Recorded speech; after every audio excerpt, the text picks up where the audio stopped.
Para hindi uminit ang ulot katawan, sa malamig ang ating takbuhan. Nakadiskubre kami ng mga bagong klase nito na sigurado ngayong tag-init ay hahanap-hanapin nyo. Bentang-benta sa ating mga Pinoy ang matatamis. Kaya naman kahit anong mangyari, walang makakapigil sa ating mga kababayan pag panghimagas ang usapan.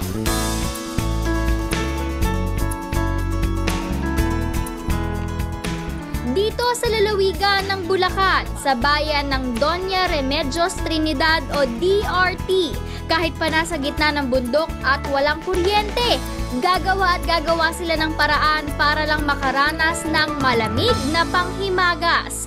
Kasalukuyan ng buhay namin dito, nagtatanim po kami ng kamuting baging. Yun po ang ginagawa ng matamis. Napalamig po namin dun sa baba, sa bukal po ng gawa ng Panginoon. Malamig na yung panahon, malamig pa yung tubig na lumalabas doon. Kaya yung minatamis namin kamuting baging, doon po namin binababad para malamig agad. Ginagawang dessert. Tapos po, kung may mga karne po kami na kailangan ipalamig, doon na lang po namin nilalagay din. Nagandahan po yon. Simple at payak ang pamumuhay ng mga magsasaka dito sa DRT. Hindi umaabot ang kuryente rito kaya ang kanilang mga ilaw nakakonekta lang sa maliit na solar panel. Kaya naman nakakabilib ang kanilang cold kamote dessert. Ito po yung kamuting baging. Pagdating po ng 3 months po pagtanim namin, pag namumulaklak na siya, pwede po ng harvestin na po. Ipinagmamalaki ng mga taga-DRT na mataba ang kanilang lupa. Kaya natural na matamis daw ang kanilang kamote.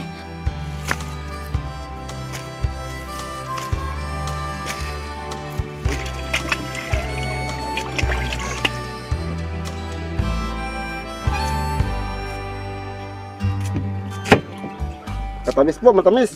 Pagkatapos hugasan, balatan at hiwain ng maliliit, Ayaw mo Hindi ko pa niluto, kinakain na. pinakukuluan ito ng 10 minuto.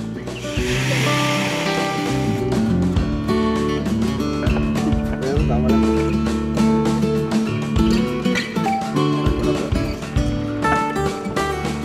Ang lutong kamote nilalagyan ng brown sugar at patuloy na pinakukuluan hanggang sa lumapot ang sabaw. Pagkatapos ng 15 minutos, isinasalin ang minatamis sa kawayan.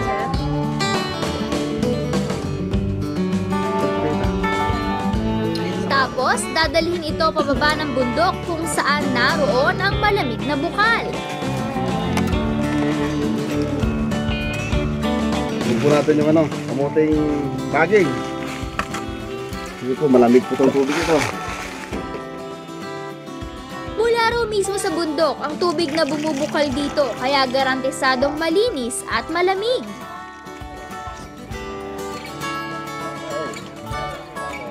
Pag ito po ay binuksan natin mamaya, parang galing sa ref kasi malamig po na po yung yung kamuting baging. Actually po, paglubog diyan, 3 minutes to 5 minutes po, malamig na po yung yung kamuting baging na niluto natin.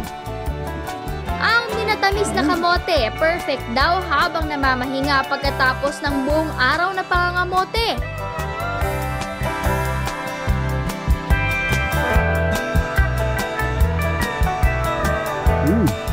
Malamig, sarap. Grabe, sarap. Tamis-tamis.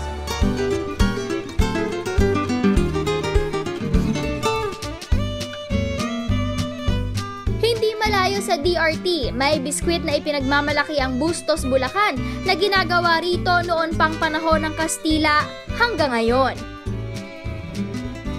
Yung minasa kasi nung araw, yan ay hinahanda lang dito pag fiesta. Kasi pinapakain sa mga bisita. Siyempre yung mga special lang binibigyan nila, di ba? Kasi yung araw hindi mo mabibili yung minasa kasi mahal. Kaya ang nakakaano lang daw, mayayaman ang nakabibili. Gawa ito sa cassava flour at harina na may mantikilya, pula ng itlog at asukal na tinunaw sa gata.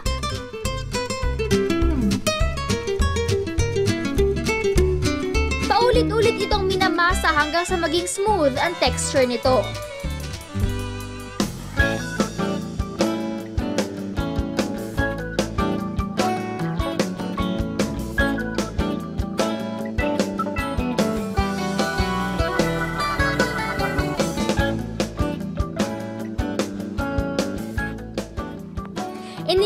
ito sa oven ng 40 minuto.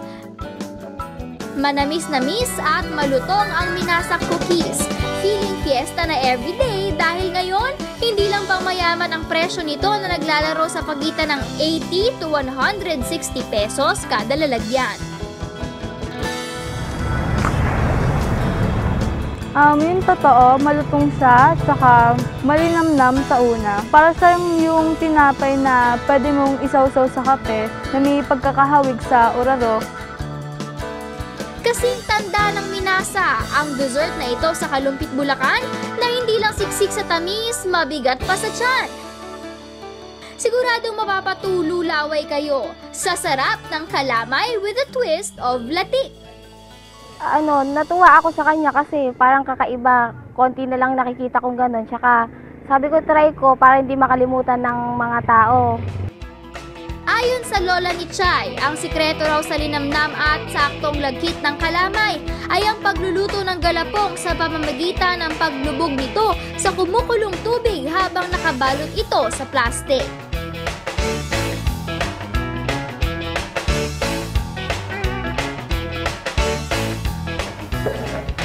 Ang sauce naman ng kalamay,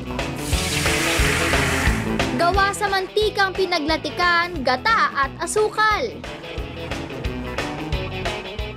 Binudburan ito ng latik at langka bits.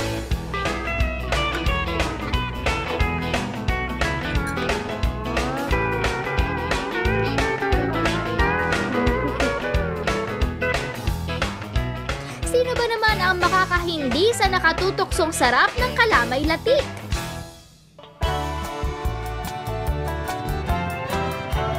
Masarap siya, lasang-lasa yung flavor niya na langka. Tsaka yung latek lasa din.